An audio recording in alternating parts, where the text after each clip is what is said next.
আসসালামু আলাইকুম ভিউয়ার্স, আপনারা সবাই ভালো আছেন। আজকে আমরা জানবো ছাদের উপরে আপনারা পিলারের রড বা কলামের রড কতটুকু বাড়তি করে রাখবেন। অনেক সময় দেখা যায় আমরা যখন 2 তলা 3 তলা ফাউন্ডেশন দিয়ে এই বাড়ির কাজগুলো করি, তখন একটা ছাদ দেওয়ার পরে আমরা কাজ আপাতত স্টপ করে দেই, হয়তো 2-4 বছর পর বা 10 বছর পর এই কাজটা শুরু করি। কিন্তু আমরা ভুলে এই রডগুলো পর্যাপ্ত পরিমাণে রাখি না। এই না রাখার কারণে যখন আমরা ভার্টিক্যাল এক্সটেনশন করতে যাই এই ভবনটাতে, তখন কিন্তু আমরা প্রয়োজনীয় রড পাই না। না পাওয়ার জন্য আমাদের অনেক সমস্যা হতে হয়, অনেক জায়গায় এই নিয়ে আলোচনা করতে হয়। তো আমরা আজকে জানবো কতটুকু রড রাখতে হবে আপনার পরবর্তী কলাম করার জন্য। যদি আমরা এটাকে একটা স্ল্যাব নেই, স্ল্যাবে যদি আমি এখানে কলাম, আমরা এদিকে যদি কলাম রাখি, এই যে এইখানে আপনার এটা আছে স্ল্যাব। এখন এই স্ল্যাব যখন আপনি ভার্টিক্যালি এক্সটেনশন করবেন, অর্থাৎ একটা স্ল্যাবের উপরে আরও স্ল্যাব দিবেন, তখন কিন্তু এই কলামের দরকার পড়বে। এই কলামটা আমরা ফলস কলামও দিব না, আমরা কতটুকু রড রাখবো এই বিষয়টা আজকে জানবো। যদি আপনার এই ফ্লোরটা বা ছাদটা যদি আপনার টপ ফ্লোর হয়ে থাকে, সেক্ষেত্রে আপনাকে বাড়তি রাখার দরকার হবে না, কেননা এর উপরে জলছাদ অথবা টাইলস অথবা আরও অনেক কিছু প্যাটার্ন স্টোন করা যায়।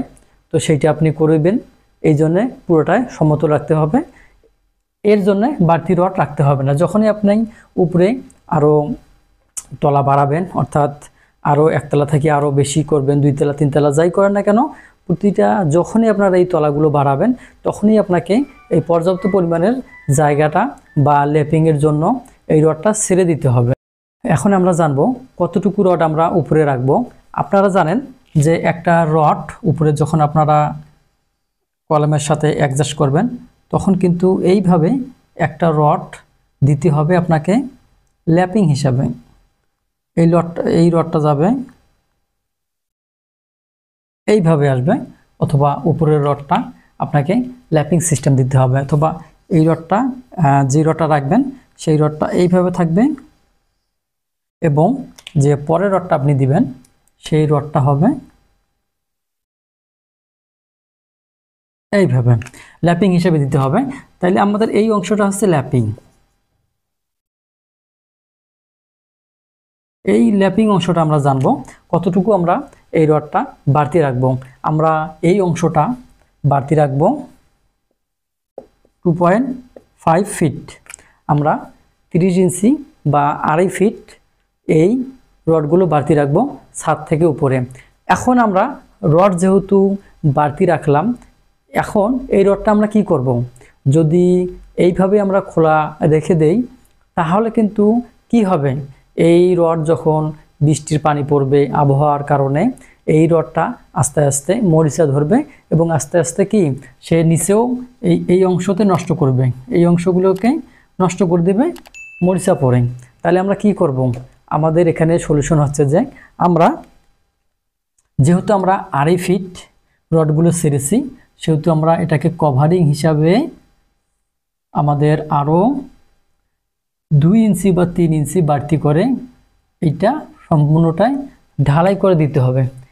এখন আসি আমরা এই ঢালাইটা কত রেশিওতে করব। অনেকেই বলে থাকেন যে উপরে যেহেতু ফলস কলাম 8-10-20 বছর পর ভাঙতে হবে, সেহেতু সিমেন্ট কম দিয়ে একটা কলাম বানানোর জন্য।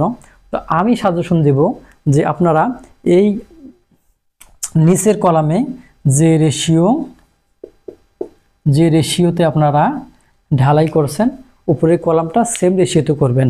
কেননা এখানে যখন আপনি দুর্বল কংক্রিট দিবেন, এই দুর্বল কংক্রিট কিন্তু কয়েক বছর পর, 8-10 বছর পর, এমনকি 20 বছর পর এই দুর্বল কলামটা ফেটে যাবে বা ভেঙে যাবে। ভেঙে যাওয়ার কারণে আবার আপনার এই যে বৃষ্টির পানি, আবহাওয়ার কারণে ভিতরের যে রডগুলো সেগুলো কিন্তু মরিচা পড়ে যাবে। এই কারণে আপনারা একই রেশিওতে ঢালাই দিবেন। এরপরে যখন আপনারা ভার্টিক্যাল এক্সটেনশন করবেন, তখন এই যে কলাম আপনি 2.5 ফিট বা 3 ফিট ঢালাই দিয়ে দিলেন, এই অংশটা আপনি ভেঙে দিবেন। ভেঙে দেওয়ার পরে আপনাকে লেপিং দিয়ে পরবর্তী ফ্লোরের কাজ করতে হবে বা পরবর্তী ছাদের জন্য কলামের কাজ করতে হবে। তো যাই হোক, আজকে এতটুকু ভিডিও।